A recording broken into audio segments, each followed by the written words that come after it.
सुपौल से इस वक्त की बड़ी खबर आ रही है, जहां सुपौल सदर अस्पताल परिसर में गुरुवार को 4 स्वास्थ्य कर्मियों की सेवानिवृत्ति पर विदाई सह सम्मान समारोह का आयोजन किया गया। कार्यक्रम में सुपौल जिलाधिकारी सावन कुमार मुख्य अतिथि के रूप में उपस्थित रहे। सेवानिवृत्त होने वाले स्वास्थ्य कर्मियों में civil surgeon doctor Lalan Kumar Thakur, चर्म रोग विशेषज्ञ doctor Kishore Kumar Jha, grade A nurse Siddhanti Kumari एवं grade A nurse Nirmala Kumari शामिल हैं। इस मौके पर नए सिविल सर्जन डॉक्टर बाबू साहब झा का भी स्वागत किया गया। समारोह में जिले के विभिन्न प्राथमिक स्वास्थ्य केंद्रों के प्रभारी, चिकित्सा पदाधिकारी, स्वास्थ्य कर्मी एवं स्वास्थ्य विभाग के वरिष्ठ अधिकारी मौजूद रहे। वक्ताओं ने अपने संबोधन में सेवानिवृत्त कर्मियों के लंबे सेवा काल की प्रशंसा करते हुए कहा कि उनके अनुभव और कार्यशैली से आने वाले पीढ़ियों को प्रेरणा मिलती रहेगी। कार्यक्रम के दौरान सभी सेवानिवृत्त कर्मियों को फूलमाला, अंगवस्त्र, पाग एवं चादर पहनाकर सम्मानित किया गया। इसके साथ ही स्वास्थ्य विभाग की ओर से उन्हें स्मृति चिन्ह और उपहार भी भेंट किए गए। मौके पर जिलाधिकारी सावन कुमार ने कहा कि जिले की स्वास्थ्य सेवाओं को बेहतर बनाने में सेवानिवृत्त कर्मियों की भूमिका सराहनीय रही है। उन्होंने कहा कि इन सभी के योगदान को भुलाया नहीं जा सकता है। तो ये एक आप देख सकते हैं कि ललन जी जैसे आज रिटायर कर रहे हैं, तो ये एक सीख लेने की है हम सभी को कि क्या छूट गया जो हम नहीं कर पाए। क्योंकि अब इनके पास टाइम तो नहीं है, ललन जी के पास टाइम वो ऑलरेडी अब जा चुका है। इन्होंने काफ़ी प्रयास किया, काफ़ी कुछ किया, लेकिन हमको इसे सीख लेना चाहिए हम एज ए प्रोफेशनल्स। जैसे भी जस्ट मसूरी में था तो पहले हेल्थ सेक्रेटरी राजेश सर थे, आप लोग जानते होंगे, गवर्नमेंट ऑफ इंडिया, वो हम लोग को पढ़ाने आए थे, वो भी रिटायर कर गए हैं जस्ट। उनका यही कहना था कि अब आप क्या नहीं कर सकते हैं वो हम आपको ज्ञान दे सकते हैं, पहले तो ज्ञान नहीं दे पाए। तो जैसे जिस कोई MIC है यहाँ पर, कोई अलग अलग डिवीजन में आप लोग हो, कोई पेथलैब वाले स्टाफ होंगे, तो इस दिशा में हम सबको सोचनी चाहिए। और हम आग्रह भी करेंगे, जब अपनी उद्बोधन ललन जी ऑनरेबल शुरुआत करेंगे, तो इस बिंदु पर जो हमारे नए प्रोफेशनल्स ज्वाइन किए, नए डॉक्टर्स आए हैं, कुछ MIC भी हैं, इसके अलावा काफ़ी सारे स्टाफ भी हैं, उनके लिए क्या एक मार्गदर्शन होना चाहिए। लाइफ तो जी ही लेगा। एक रोड पर आप देखते होंगे जो डॉग होता है वो भी जिंदगी जी लेता है ना। तो भगवान ने सबको एबिलिटी दिया हुआ है, एडेप्टेशन है, वो जीता है। बट हम लोग क्या है, आप सुपौल का आबादी ही देखिए, 19 लाख में से हम लोग कितने आदमी बैठे हुए यहाँ पे हेल्थ प्रोफेशनल में, 1% से भी कम है। 1% उसका भी मतलब मुश्किल से 0.11 होगा।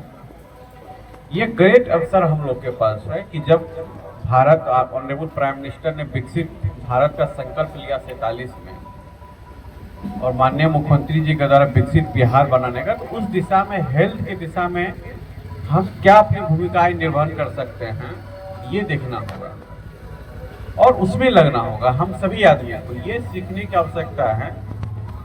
अब वक्ता के रूप में काफ़ी लोगों ने यहाँ इनके ड्यूटी पंचुअलिटी, और जस्ट अभी एक जो राष्ट्र स्तरीय सदस्य हैं, उन्होंने इनके ड्यूटी रोस्टर के बारे में, फॉलोअप के बारे में चर्चा किया।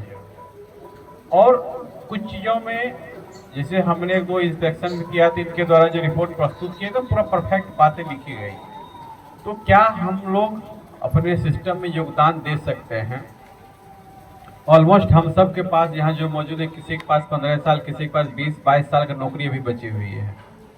एक बार प्लान कीजिए, हम सभी आदमी थिंकिंग कीजिए अपने आप को कि अगर आज हमारी रिटायरमेंट हो या कल हमारी रिटायरमेंट हो, तो कौन सा चीज़ हम करना चाहेंगे।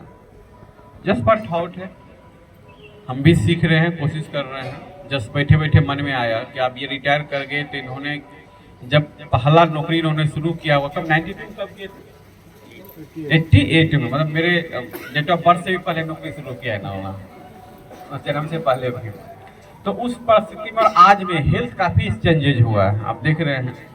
बट आपके अनुसार क्या होना चाहिए, 4-5 बिंदु नोट कीजिए, अपने कोलीग से चर्चा कीजिए, आप जहां काम करते हैं वहां MIC साहब हैं, उनसे चर्चा कीजिए। और चर्चा करके उसमें देखिए एक क्या हम एक एज ए टीम भाव हम कुछ उसमें योगदान कर सकते हैं। क्या हमारे सुपौल जिला का इमराइजेशन हो उसमें ज़्यादा हम कर पाएँ, या डिलीवरी वाले हो कई सारी हो रहा है, संस्थागत प्रसव हो रहा है, उसमें कैसे हम योगदान कर सकते हैं। नए सरकार ने एनसीडी के द्वारा फिर सीएचओ स्तर पर मुझे लगता है 12 सेवाएं शुरुआत की गई ना।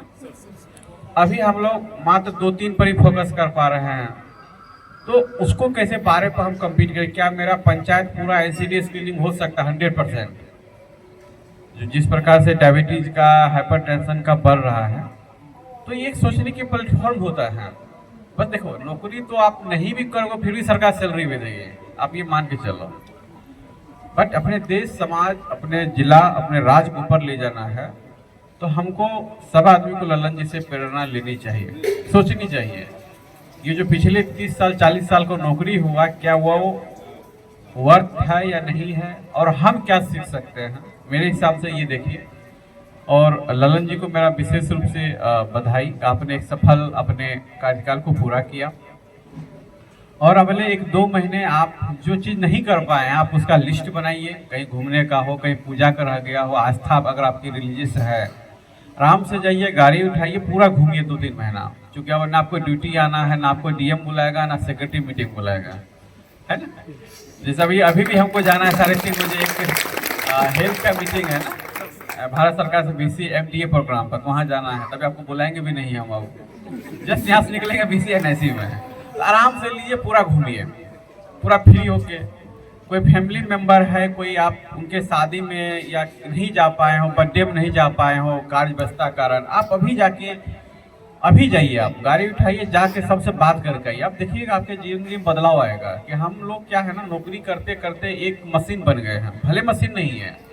आप सोचिए अपने आप को, आपको कहीं शादी में जाना पड़ता है, किसी के बर्थडे में, आप मन मार के नहीं जा पाते हैं। जाने के वहाँ 4 दिन कार्यक्रम, हम लोग मुश्किल से हाजिरी बनाने के लिए आधा घंटा जाते हैं, फिर भाग के आ जाते हैं कि अगले दिन सिविल सर्जन मीटिंग बुलाएंगे या डीएम साहब ये करेंगे वो करेंगे। मेरा कोई स्थिति कहाँ कर जा पाते हैं। अगर आप जो छूटा हुआ है पिछले 3 साल 4 साल का, जो देखिए आपकी जो एज हो रही है, अब आपको आदमी बनाने की जरूरत है। मुश्किल से यहाँ पर आप जहाँ जाइएगा, रहिएगा घर पर, मुश्किल से 10-5 आदमी यहाँ से जाएगा आएगा, बोलेगा सब हम सब कभी याद कीजिएगा, बट मजबूरी होता नहीं जा पाता है। बट जो आपके क्लोज आदमी होंगे वही आपके साथ आएंगे। और अकेलापन कभी अपने आप को होने मत दीजिएगा, क्योंकि आप अभी इतने आदमी अभी आप जुड़े हुए हैं, आपको हर आदमी लग रहा है कि सब मेरा छूट रहा है साथ में, एक लाइफ है।